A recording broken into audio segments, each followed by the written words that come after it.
చల్ల చల్లగా ఉన్న వెదర్‌కి వేడి వేడిగా స్నాక్ అంటే ఈ సీజన్‌లో ఉండేది మనం యూజ్ చేసేది కార్న్. సో, ఈరోజు కార్న్ తోటి ఒక simple snack recipe evening snack వేడి వేడిగా చట్పటీగా చాలా బావుంటది. ఫస్ట్ మనం కార్న్స్ అన్నీ ఒలుచుకొని స్టీమ్ చేసుకోవాలనమాట. ఆవిరికి ఉడకబెట్టుకోవాలి.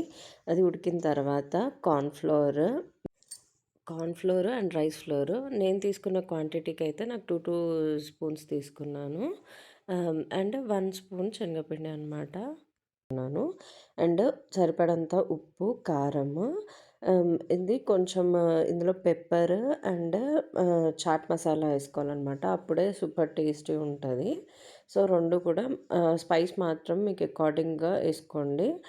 అంతా ఏసుకొని వాటర్ ఏసేసి ఒక స్లర్రీ బ్యాటర్‌గా మిక్స్ చేసుకోవాలి ఫస్ట్ అంతా.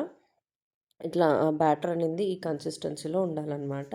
ఈ టైంలో మొత్తం అన్ని కార్న్స్ మనం స్టీమ్ చేసుకున్నామో ఆ కార్న్స్ అన్నీ ఏసేసుకొని లాస్ట్‌కి శనగపిండి మాత్రం ఏసుకోవాలి. దీనితోటి మనకు అన్నీ బైండ్ అవుతదనమాట. ఆ కార్న్స్ అన్నిటికి కూడా మనకి బైండింగ్ మంచిగా ఉంటది.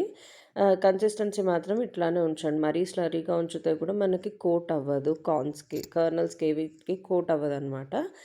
వేడి వేడిగా ఉండాలి నూనె కూడా. వేడి వేడి ఉన్న నూనెలో వేసేసుకొని మంచిగా గోల్డెన్ బ్రౌన్ వచ్చేంత వరకు ఫ్రై చేసుకుంటే సరిపోయిద్ది. అంతే టేస్టీగా చట్పటీగా కూడా ఉంటదనమాట. దీనికి కాంబినేషన్ మనం టమాటో కెచప్ కూడా పెట్టుకోవచ్చు. లేదా నార్మల్‌గా పెప్పర్ పౌడర్, చాట్ మసాలా చల్లుకున్న పైకెళ్ళి super taste. Perfect for this weather.